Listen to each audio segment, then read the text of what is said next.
Change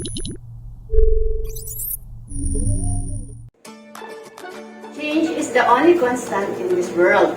We change physically and mentally from the time we were born until the day we die. That's why it is important to know the stages and tasks of personal development. Hi, I'm Teacher Charlotte and welcome to Dream TV. I will be your guide on your journey and personal development subject. Today, we will focus our discussion on the developmental stages and tasks that you experience as an adolescent. This is personal development subject for senior high school, and our topic is developmental stages in middle and late adolescence. These will be our specific objectives.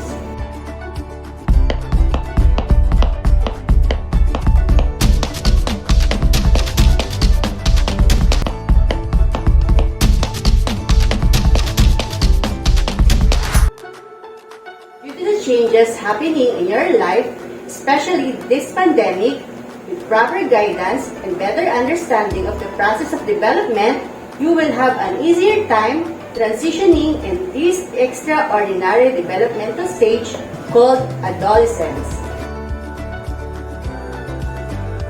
For you to be able to understand this developmental stage, let's have some activity.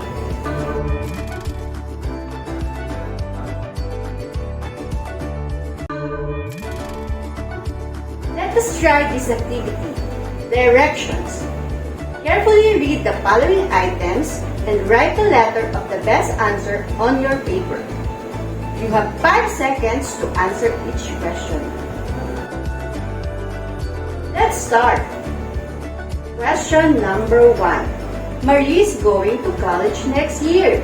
She worries about her future career and lifestyle. What stage is she in? The choices are A. Adolescence, B. Late childhood, C. Middle adulthood, or letter D. Young adulthood.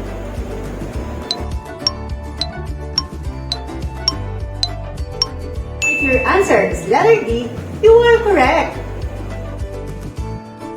During this time, you have no more growth spurts, but you do grow emotionally and intellectually. You focus on social, feelings, brain, and people skills. And the choices are A. Adulthood, B. Babyhood, C. Infancy, D. Prenatal.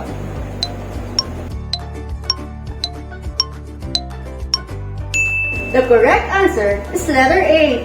Good job! What is a term used by Robert J. Havighurst, which defines as the continuous throughout the entire lifespan, occurring stages where the individual moves from one stage to the next by means of successful resolution of problems or performance of developmental tasks. And the choices are A. Changes, B. Development, C. Lifespan, D. Stages.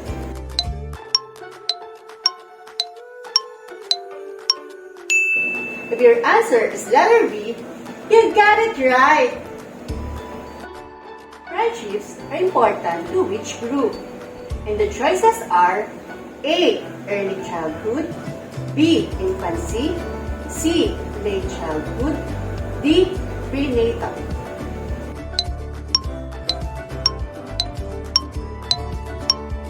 What do you think is the answer? It's letter C. You are correct. To the following developmental stage, this learning to talk belongs. And the choices are A. Adolescence, B. Infancy, C. Middle childhood, D. Old age.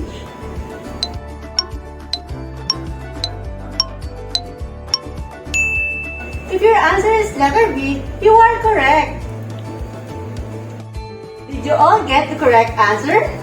Wow, very good!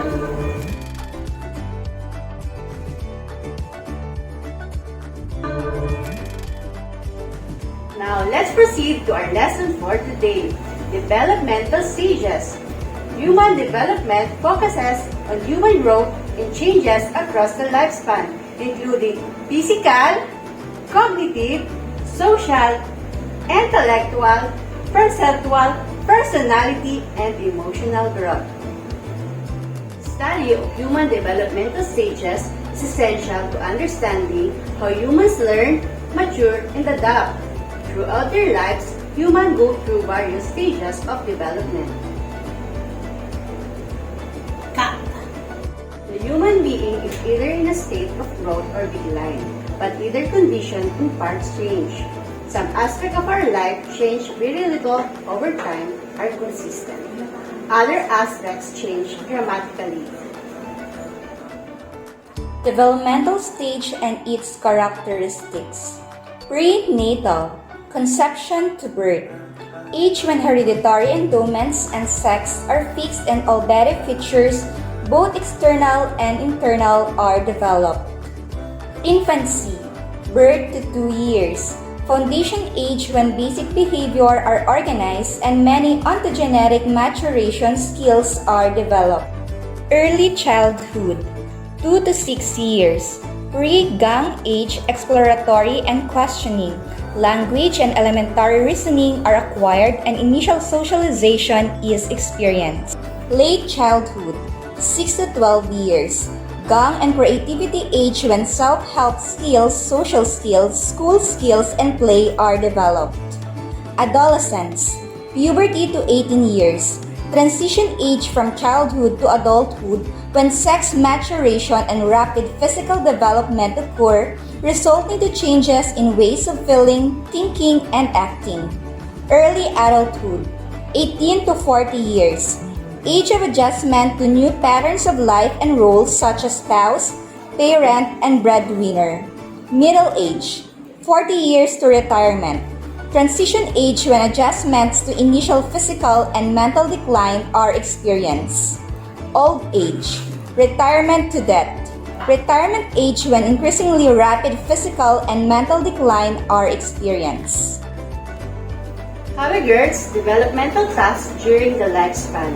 Robert J. Havighurst elaborated on the developmental task theory in the most systematic and extensive manner.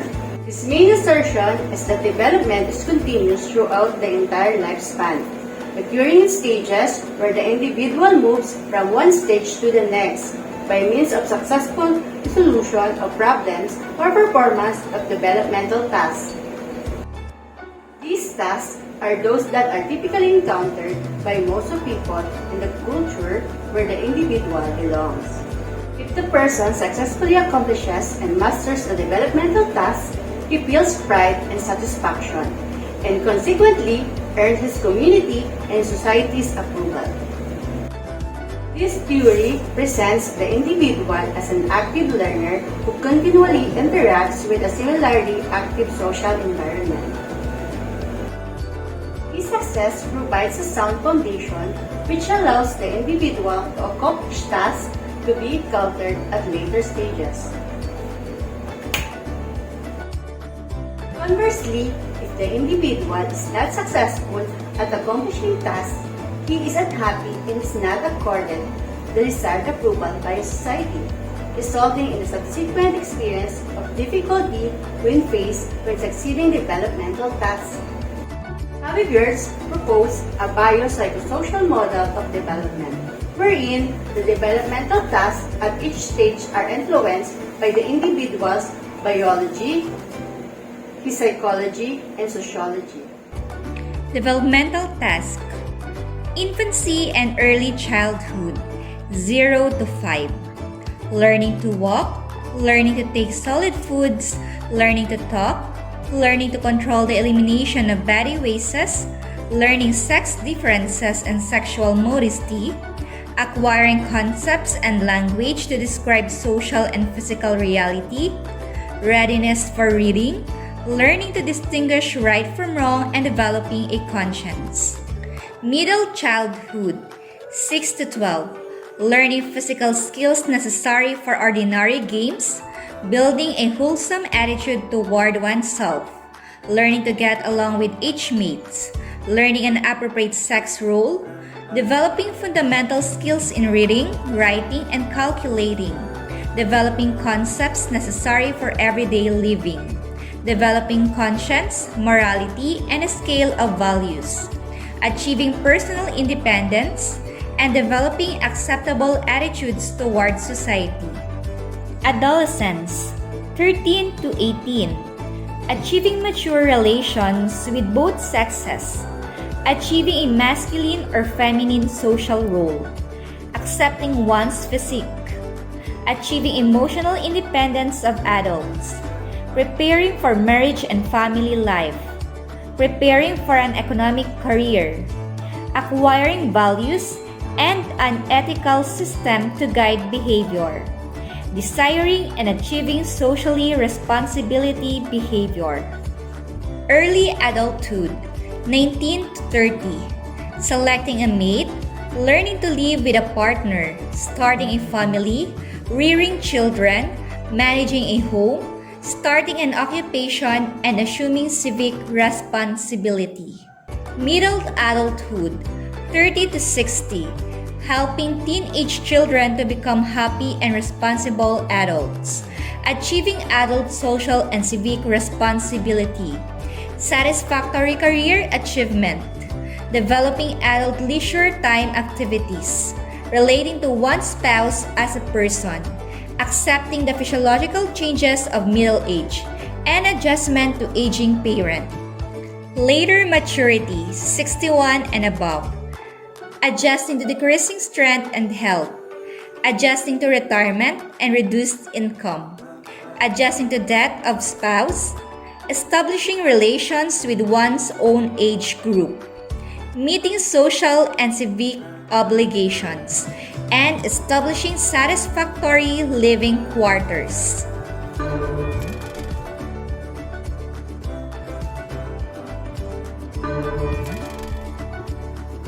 Let's now have a deeper understanding of the different developmental stages. The purpose of this study is not just placing all your experiences, both positive and negative, but it is all about seeing your transition and development as you go through life.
Are you done?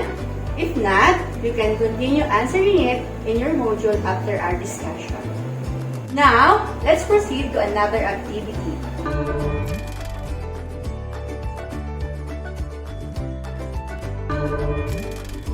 Directions. Determine what stages of developmental tasks are being described below. Choose from the box the correct answer for each question. Write your answer on a piece of paper. Question number 1. Adjusting to retirement and reduced income. If your answer is later maturity, you are correct. Question number 2. Developing fundamental skills in reading, writing, and calculating. If your answer is later maturity, you are correct. Question number 3. Starting a family. If your answer is early adulthood, you are correct. Question number 4.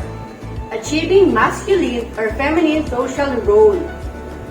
If your answer is adolescence, you got it right. Question number 5. achieving adult social and civic responsibility. If your answer is middle adulthood, you are correct. Question number 6. Acquiring concepts and language to describe social and physical reality. If your answer is later maturity, you are correct. Very good! You answered the activity correctly. Now, let's sum up what you have learned from the lesson.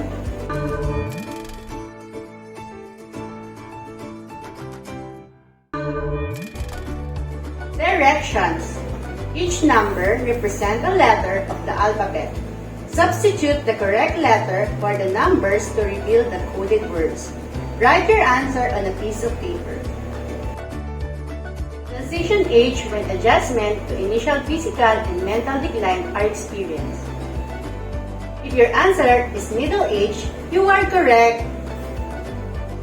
Transition age from childhood to adulthood when sex, maturation, and rapid physical development occur, resulting to change in ways of feeling, thinking, and acting. If your answer is adolescence, you got it right! Foundation age when basic behavior are organized and mainly onto genetic maturation, skills are developed. If your answer is infant, you got it correct! Gang and creativity age when self-help skills, social skills, school skills, and play are developed. If your answer is late childhood, you are correct! Age when hereditary endowments and sex are fixed and all body features, both external and internal, are developed. If your answer is prenatal, you are correct! Pre-young age, exploratory and questioning, language and elementary reasoning are acquired and initial socialization is experienced. If your answer is early childhood, you are correct! Retirement age, when increasingly rapid, physical and mental decline are experienced. If your answer is old age, you are correct! Age of adjustment to new patterns of life and roles, such as spouse, parents, and breadwinner. If your answer is late adulthood, you got it right!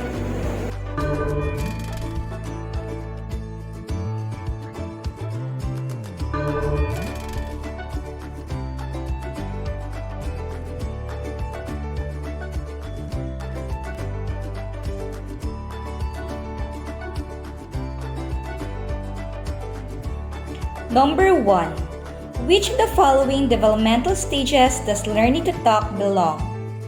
A. Adolescence, B. Infancy, C. Middle childhood, D. Old age. The correct answer is letter B. Infancy. Number 2. Which is not the developmental test of an adolescent? A. Achieving emotional independence of adults, B. Learning to take solid foods, C. Preparing for an economic career, D. Preparing for marriage and family life. The correct answer is letter B. Learning to take solid foods. Number 3. What is the age range in early adulthood stage? A. Birth to 2 years, B. 2 to 6 years, C. 13 to 18 years, D. 18 to 40 years. The correct answer is letter D. 18 to 40 years. Number 4. What stage of life do people normally start their first job? A. Early adulthood, B. Infancy, C. Late adulthood, D. Middle childhood. The correct answer is letter A. Early adulthood. Number 5. Which of the following is a stage of life between childhood and adulthood? A. Adolescence, B. Midlife, C. Peers, D. Teenagers. The correct answer is letter A. Adolescence. Now, we have left some parts unanswered. I will leave all this to you as you take on the challenge as part of your assignment. Before we end today's episode, let me show you this quotation. No matter who you are, no matter what you did, no matter where you came from, you can always change. Become a better version of yourself by Madonna. Again, this is Teacher Charlotte. See you again on the next episode of Personal Development and Dream TV.